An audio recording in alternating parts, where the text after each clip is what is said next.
everything they needed. Adam and Eve took care of the animals and could eat from any of the trees in the garden, except for one. This was the tree of the knowledge of good and evil, and God told them not to eat from this tree.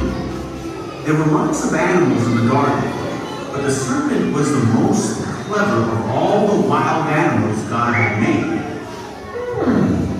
One day, he asked the woman, "Did God really say we must not eat the fruit from any of these trees in the garden?" No. Eve said that they were able to eat from all of the fruit trees except the fruit from the tree in the middle of the garden. For God said, "You must not eat or even touch it. If you do, you will die." No, that can't be. "You won't die," said the serpent. "God knows that as soon as you eat it, you will be like God, knowing both good and evil." The woman was convinced. She saw that the tree was beautiful and its fruit looked delicious, and she wanted the wisdom it would give her. So she took some of the fruit and ate it. Then she gave some to Adam, and he ate it too. At that moment, their eyes were opened, Oh no. and they suddenly realized they weren't wearing clothes and were embarrassed. So they sewed fig leaves together to cover themselves.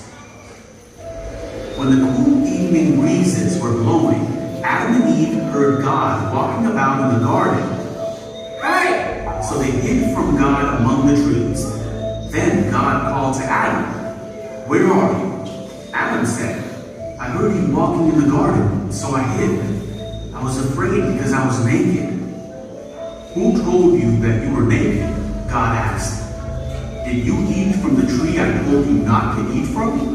Adam said, "It was the woman you gave me who gave me the fruit, and I ate it." Then God asked Eve, "What have you done?" "The serpent tricked me," she replied. "That's why I ate it." Then God punished the serpent by making it so he would crawl on his belly from then on. He told Eve that she would have great pain in her life. Then God said to Adam that because he listened to Eve and did not obey what God had told him to do, his life would be very difficult. He would have to work hard to get food to eat, God said. "For you were made from dust, and to dust you will return." Then God made the clothing from the animals, but God knew that Adam and Eve could no longer live in the garden because of their sin, so he sent them away and closed up the garden.